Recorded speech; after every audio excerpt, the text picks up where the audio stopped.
Hello everybody, my name is Jay. I'm one of the expert PTE academic teachers here at the best website in the world, e2language.com. Cool bananas. Okay, in this one we're going to look at listening highlight correct summary. This is a method 2.0. Okay, so on test day you might see something like this. As you can very quickly establish, this is a multiple choice type question. And this one actually has a video, okay? So you might see a video on test day, but more likely you're going to see something that looks like this, very much the same. This one is not a video, it's just an audio file. If you do get a video on test day, remember that this is a listening task. You don't really need to pay attention to the visuals of the video. So pay attention more to your ear sounds, your auditoriness, whatever happens to your ears. Cool. All right, so before I continue on, if you have taken the PTE test before, but you've been unsuccessful, or you're planning on taking the PTE and you've never done it before, you shouldn't just go and take the real test because it's expensive and time consuming and you might not get the scores you want. You should check out our mock test. It gives you exam-like simulation, you get to go through all the tasks, and you get feedback on everything, including your speaking and writing. Okay, here are some facts about highlight correct summary. So, on test day, you'll get 2 or 3 of these. The number of multiple choice answer options varies from 3 to 5. The length of each of those answer options is between 40 and 60 words. This poses a problem, but the method that I'm about to teach you will get around that problem. Basically, you can't listen and read at the same time. So let's see what happens there. Because the answer options are so long, this particular task actually contributes points to both listening and reading. Okay, so they are the facts of the task. Let's take a look at that method for highlight correct summary. Let's do a little experiment, shall we? Shall we? What I want you to do is to listen very carefully. You need to understand everything that you're going to hear. And at the same time, I want you to read those answer options and understand them fully. What you're going to experience is some sort of conflict in your brain because basically you cannot do this. Anyway, let's try it just to prove a point. Here we go. Listen and read. With us in the studio today is Dr. Gavin Matter, child psychologist and author of Raising Kids. So I'd like to start by asking about children and their attachment relationships. Yes, well, first of all, let's look at what attachment is. And basically, it is closeness with another human being. And it's important for us as adults. We are programmed biologically to connect with other people and form emotional attachments. You just need to think about how devastating it can be when our closest attachment relationships are severed, or even just threatened. As adults, we can be devastated and we may even tailspin into depression or illness. Now, looking at children, recent research shows that an optimal environment for child rearing was achieved in hunter-gatherer societies. And what you have in those societies is not isolated parents living in a nuclear family setting, separate from extended family, from clan, from culture. What you have back then is much broader parenting arrangements. It takes a whole village to raise a child. Yes, exactly. All right, how did you go doing that? Were you like some sort of mutant human and you were able to listen and read at the same time? I suspect not. If you're like everybody else, it's impossible. So what we want to do then is this. What you need to do on test day, or even when you're practicing this task on e2language.com, is listen and take notes. What your brain actually does enable you to do is listen and write at the same time. That's possible because you've got information coming in here and you're basically transcribing it or making some sort of summary or note form of what you're hearing. And if you're good at taking notes, I'll show you my notes in a second, it should actually help to clarify your understanding of what you're listening to. It won't actually be, what's that word?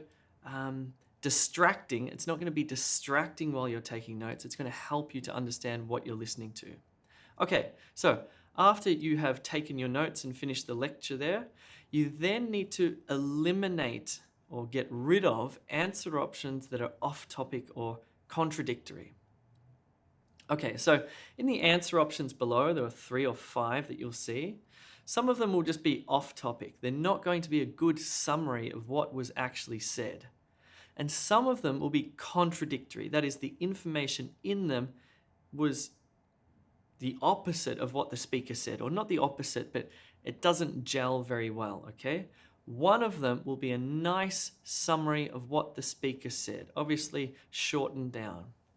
So finally, what you'll do is use your notes and your memory to select the correct answer. So now what I want you to do is to listen and take notes. Let's do this. Let's listen to the lecture. Let's ignore those answer options for the time being. Concentrate purely on understanding what it is you hear and write down some good notes. Here we go. With us in the studio today is Dr. Gavin Matter, child psychologist and author of Raising Kids. So I'd like to start by asking about children and their attachment relationships. Yes, well, first of all, let's look at what attachment is. And basically, it is closeness with another human being. And it's important for us, as adults.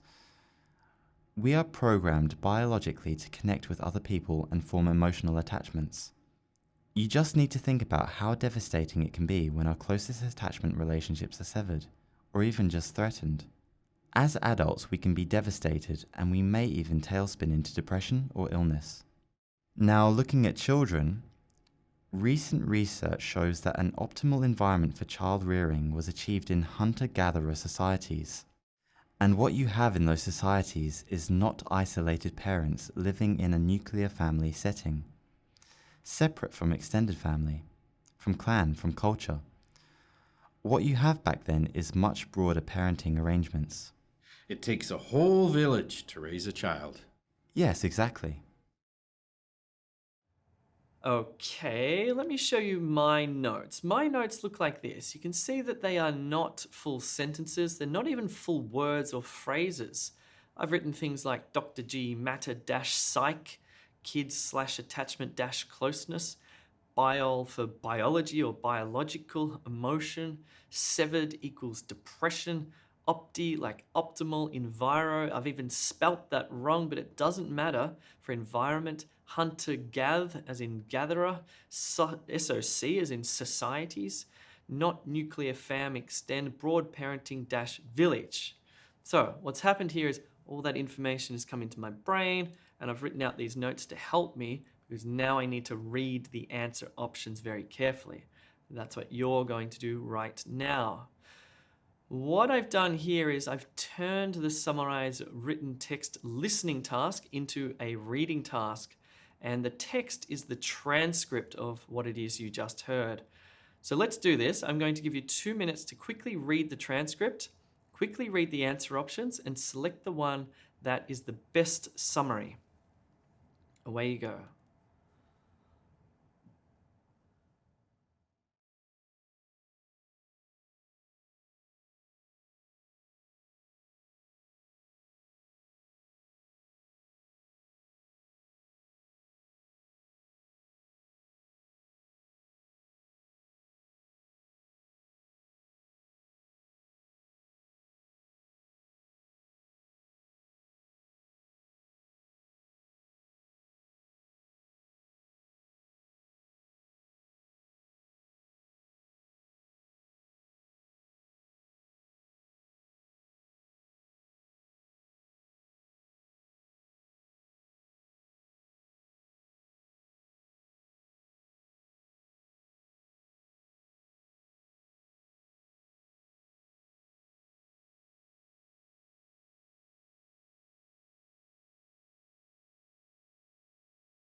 Okie dokie. Let's go through these potential answer options. But before we do, if you're not yet a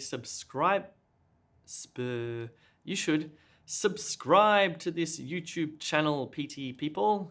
Okie dokie. So the answer here is A. The best summary of that interview was, in fact, Dr. Matter suggests that the best environment for raising children is one where extended families are involved. This broadens parenting arrangements and satisfies the need to be close to other human beings. The other ones were just not quite right. They were a little bit off topic. They weren't what that speaker said, and some of the information may have been contradictory. There you go, and that's how you do it. Highlight correct summary. All right, if you need practice materials, live classes, tutorials, speaking feedback, writing feedback, overviews, all the methods lessons, then you should check out e2language.com and sign up for free. You get lots of stuff for free, actually. But if you do an upgrade, you get even more stuff, obviously, and better stuff. Cool. Also, if you're struggling with more fundamental English language skills, like if you need to improve your pronunciation, your grammar, your vocabulary, or just your general English, then check out e2school.com. We have some really good courses on there, level 0, 1, 2, 3, level 4 test ready, speaking lab pronunciation, and even a free grammar review course.